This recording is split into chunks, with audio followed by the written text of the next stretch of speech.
साथियों नमस्कार, कैसे हैं आप सब लोग। मजामा केम छो कसा आहिस। साथियों, चेक मैटर में जब परिवाद सेक्शन 138 एनआई एक्ट के तहत पेश किया जाता है तो वहाँ पर आप कोर्ट को ये इंसिस्ट करते हैं कि कुछ डॉक्यूमेंट्स या मटेरियल जो इस केस के लिए रिलेवेंट हैं उन्हें परिवादी ने छुपाया है, विदहेल्ड किया है और उन डॉक्यूमेंट्स को मंगाया जाए, जिसके लिए यूजुअली आप सेक्शन 91 सीआरपीसी या सेक्शन 311 सीआरपीसी की अर्जी दाखिल करते हैं। 90% मैटर्स में ये अर्जियां कोर्ट खारिज करता है, जिसके दो कारण हैं कि यहाँ तो हम अर्जी को प्रॉपर्ली ड्राफ्ट नहीं कर पाते या हम उन कारण इसको असाइन नहीं कर पाते जो प्रॉपर रिलेवेंसी को डिस्क्लोज कर सकें। तो मैंने आज की इस वीडियो में सेक्शन 311 के स्कोप को और किस प्रकार से इन्हें हम सेक्शन 138 एनआई एक्ट के मामलों में अप्लाई कर सकते हैं और कैसे हम एक अच्छा ऑप्टिमम रिजल्ट्स कोर्ट से ले सकते हैं, जिस पर्सपेक्टिव में ये वीडियो काफ़ी महत्वपूर्ण है। साथियों, सबसे पहले हम समझते हैं एक न्यायिक दृष्टांत को और उसके बाद उसमें क्या क्या तर्क रेज हुए और अल्टीमेटली कोर्ट ने अपना क्या निष्कर्ष दिया। और जब हमें भी 311 सीआरपीसी की अर्जी दाखिल करनी है तो हमें किन किन बिंदुओं को ध्यान में रखना होगा, किस प्रकार से हम सक्सेस ले पाएंगे, जिस कारण ये वीडियो काफ़ी इंपॉर्टेंट है, आपके राइट से जुड़ा हुआ है। साथियों, साइटेशन का आप नाम नोट करें, संजय वर्सेस वीरेंद्रा।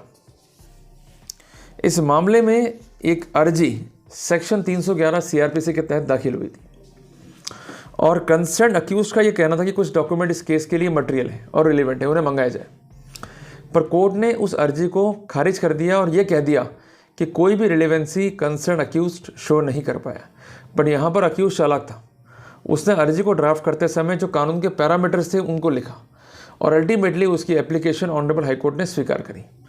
तो क्या ऐसा किया अक्यूज ने, वो भी हमें जो है समझना होगा। साथियों, इस मामले के फैक्ट्स क्या हैं कि एक परिवाद जो है सेक्शन 138 एनआई एक्ट के तहत पेश हुआ, जिसमें कंसर्न परिवादी का कंटेंशन ये था कि मेरे और अक्यूज के मध्य समव्यवहार है, जिसके पेटे अक्यूज ने ये चेक दिया, ये चेक बाउंस हो गया और अल्टीमेटली मैंने नोटिस दिया, उसके बावजूद भुगतान नहीं करा और अल्टीमेटली मुझे केस फाइल करना पड़ा।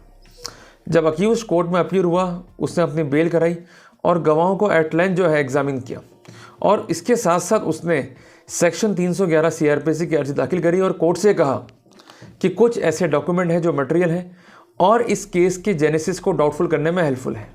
पर ट्रायल कोर्ट ने उसकी बात नहीं सुनी और अल्टीमेटली जो है अर्जी खारिज कर दी। और उसके बाद जो कंसर्न अक्यूज था, ये सेक्शन 482 सीआरपीसी के तहत ऑनरेबल हाई कोर्ट में गया। अब यहाँ आपके माइंड में क्वेरी आ सकती है कि वो रिवीजन में क्यों नहीं गया।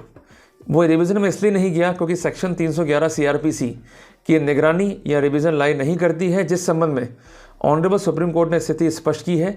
साथियों, साइटेशन है 2009 क्रिमिनल लॉ रिपोर्टर पेज 330, जिसमें ऑनरेबल सुप्रीम कोर्ट ने यह स्पष्ट किया है कि 311 सीआरपीसी और सेक्शन 91 सीआरपीसी के जो आदेश है ये इंटरलोकेटरी ऑर्डर्स हैं, जिस कारण उनकी रिवीजन लाई नहीं करती है, जिस संबंध में कानून में भी स्थिति स्पष्ट है, जिसके लिए आप सेक्शन 397 सब क्लॉज 2 सीआरपीसी का अवलोकन कर सकते हैं।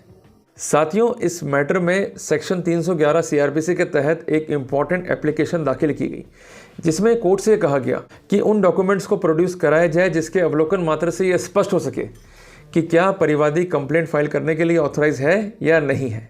अब साथियों, इस एप्लीकेशन को ट्रायल कोर्ट ने खारिज किया और मामला अल्टीमेटली हाई कोर्ट में गया, जैसा मैंने आपको बताया। अब हाई कोर्ट के ऑब्जर्वेशंस क्या थे, इसको अपन एक बार नोट डाउन करते हैं और उसके बाद हमें करना क्या है वो आपको मैं जो है समझाने वाला हूँ। Taking into facts of this case, since the case is not concluded, in order to advance the cause of justice on merit and on the basis of principle laid down by the honourable Supreme Court in Rajaram Prasad Yadav case, this court is inclined to allow the application under section 311 of CRPC। तो court का ये कहना है कि अगर justice करना है merits पे और केस कंक्लूड नहीं हुआ है तो वहाँ पर केस के निस्तारण के लिए कोर्ट 311 सीआरपीसी के तहत कंसर्न डॉक्यूमेंट को तलब कर सकती है। कोर्ट का ये लिखना है कि irrespective of the fact of such resolution what would be held in the merit even if it is allowed to be produce, no perjury will be cause to the opposite party. अगर document record पर आ भी जाता है तो उस case का merits पे फेट क्या होगा वो अलग बात है, पर इससे अपोजिट पार्टी को कोई भी परजुरी कॉज नहीं होगी। साथियों, कोर्ट ने एक इंपॉर्टेंट बात ये भी लिखी कि since in the present case if the business transaction about the incurring liability, supply of goods, bills and voucher are accepted, it will not cause any perjury or harm to either of the parties. The other party shall also be a chance to lead evidence in the rebuttal. अगर documents file पर हैं और उस perspective में technical plea या एक technical document को record पे ले लिया जाता है तो उससे कोई परजुरी कॉज नहीं हो रही। अगर डॉक्यूमेंट फाइल पे आ रहा है तो अपोजिट पार्टी के पास एक अपॉर्चुनिटी है टू लीड द एविडेंस और उस फैक्ट को वो रिपीट कर सके। इन view of the above, court का क्या लिखना है कि इस मामले के तथ्य व परिस्थितियों को देखते हुए and to avoid the multiplicity of the proceeding and to do justice the prayer is allowed and document is summoned. तो कुल मिला के इंपॉर्टेंट बात क्या है साथियों कि जब भी आप 311 को ड्राफ्ट करें तो सबसे पहले उस केस के फैक्ट्स को जो है लिखें। दूसरी बात, उस डॉक्यूमेंट की इस केस से रिलेवेंसी क्या है उसको लिखें। नंबर 3, अगर डॉक्यूमेंट रिकॉर्ड पर ले लेते हैं तो कोई परजुरी कॉज नहीं होगी। चौथी इंपॉर्टेंट बात, अगर डॉक्यूमेंट बल्कि है और संबंध करना है उसके लिए जो भी कॉस्ट आएगी वो आप देने के लिए तैयार हैं, तत्पर हैं।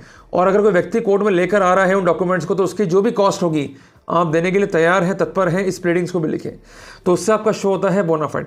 और सपोर्टिंग एफिडेविट जरूर लगाएं ताकि जब इस केस का निस्तारण करे कोर्ट और अपोजिट पार्टी आपका प्रॉपर रिप्लाई ना दे पाए, एक काउंटर एफिडेविट ना दे पाए, तो उसका भरपूर फ़ायदा जो है आपको मिल जाए। तो कुल मिला के हमें घबराने का नहीं है, हमें कानूनी बिंदु को लेके आगे बढ़ना है। निश्चित तौर पर हम सफल होंगे ही होंगे। और ये शक्तियाँ काफ़ी इंपॉर्टेंट है। अगर कंसर्न परिवादी के द्वारा फैक्ट को छुपाया गया है, डॉक्यूमेंट को छुपाया गया है, तो ये हमारे लिए एक रामबाण इलाज है, एक रामबाण औषधि है, जिसके तहत हम मटेरियल डॉक्यूमेंट्स को फाइल में मंगवा कर कंसर्न परिवादी से जेरा करके केस को ही डाउटफुल कर सकते हैं। तो कुल मिला के घबराने का नहीं है, हमें फाइट करना है। निश्चित तौर पर हम जीतेंगे ही जीतेंगे। तो साथियों, अगर वीडियो आपको अच्छा लगा तो इसे लाइक और शेयर जरूर करना।